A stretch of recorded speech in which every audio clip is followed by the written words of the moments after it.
Today's video is brought to you by Squarespace, my go-to for building a website and online shop.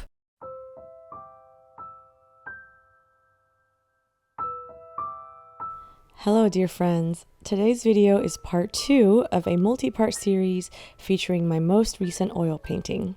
In this part I'll be rendering the hair while attempting to paint more loosely, which is harder than it sounds. If you'd like to watch several hours of real-time tutorials with voiceovers recorded as I paint, plus access to hundreds of hours of exclusive content and monthly art rewards, feel free to check out my Patreon at patreon.com/happydartist. It's a space where I share more in-depth content for those of you who want to dive deeper into technique, process, and the behind-the-scenes moments that don't always make it into these videos.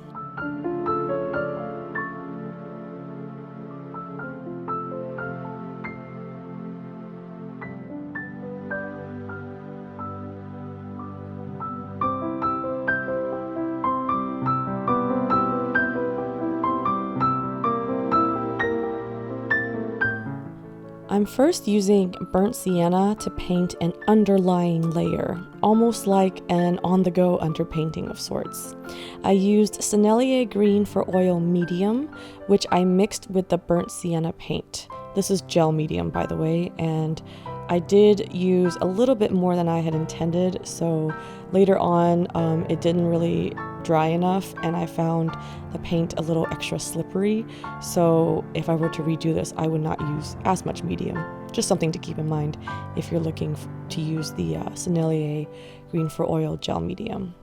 Anyways, even though I am painting black hair, it's important to first establish a warm undertone, because otherwise if you go straight into the black paint, it'll inevitably mix with other wet paint adjacent to it, such as the paint of the skin tones, and that'll result in a grayish cold accident that'll make the skin look really dull and corpsey.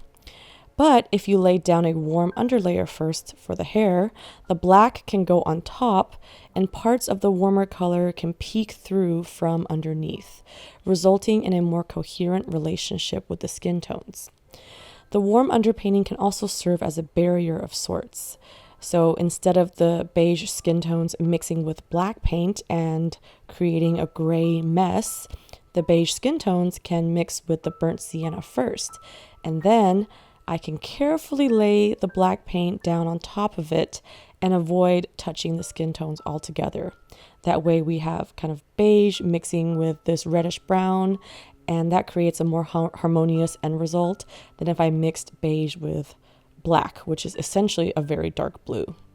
I hope I'm making sense here, but basically you want to, when you're painting wet on wet, you want to make sure that friendly colors that go well together end up mixing together accidentally on your panel, and making sure to avoid mixing together colors that don't go well together.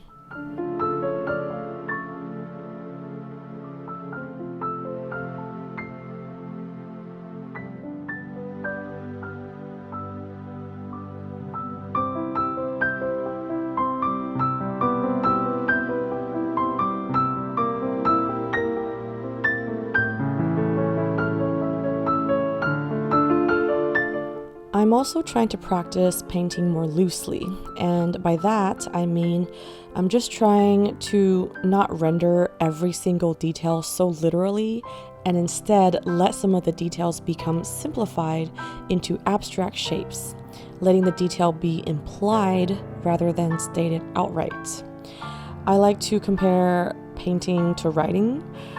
Sometimes the most profound, moving, and compelling passages in literature are not necessarily the most verbose and superfluous or long-winded. More words aren't necessarily better, but rather it's more about picking fewer but more effective words that can most optimally describe the meaning of what you're trying to say. And painting is the same way. More detail isn't necessarily better, but rather we must choose which areas to pack in the small details and which areas to let breathe in a simpler, more understated space. So while normally I would use a tiny brush to render individual strands of hair or perfect every single little highlight, this time I'm using a bigger flat brush, which prevents myself from over blending and also over rendering, and trying to separate the hair into sections and not trying to perfect every last strand.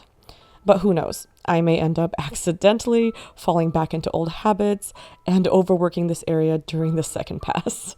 I cannot guarantee that my future self will be able to resist the temptation, but it is good to set this intention and try my best to unlearn certain habits. But Rome was not built in a day, and we'll see where this goes. And that about wraps up today's video. Thank you all so much for watching and listening to me ramble on and on. Perhaps I also need to make these voiceovers more succinct and simplified, just like I'm trying to do with my painting process. Anyway, I hope you all enjoyed this video. And of course, you guessed it, my eternal never-ending sale is still going on in my shop, so if you'd like 20% off your order of prints and originals, just enter the code HOLIDAY at happyd-artist.com. And if you're interested in learning more about how to paint and draw, I have lots of art educational content on my Patreon page, including exclusive video tutorials, step-by-step photo tutorials, live streams, podcasts, and even surprise art gift boxes. All available at patreon.com/happydartist. I'd love to have you join my Patreon family. A big thank you to Squarespace for sponsoring this video and supporting the art community.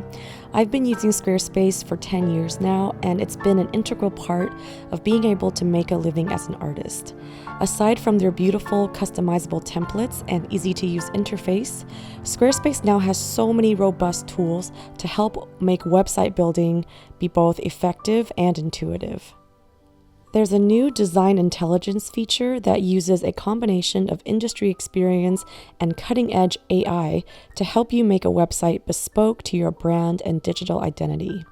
Squarespace takes the intimidation out of setting up an online shop with their intuitive e-commerce platform that accepts every type of payment method you can imagine, all with just a few simple clicks, so you can easily sell your work all around the world. Head to squarespace.com for a free trial, and when you're ready to launch, go to squarespace.com/happydartist to save 10% off your first purchase of a website or domain.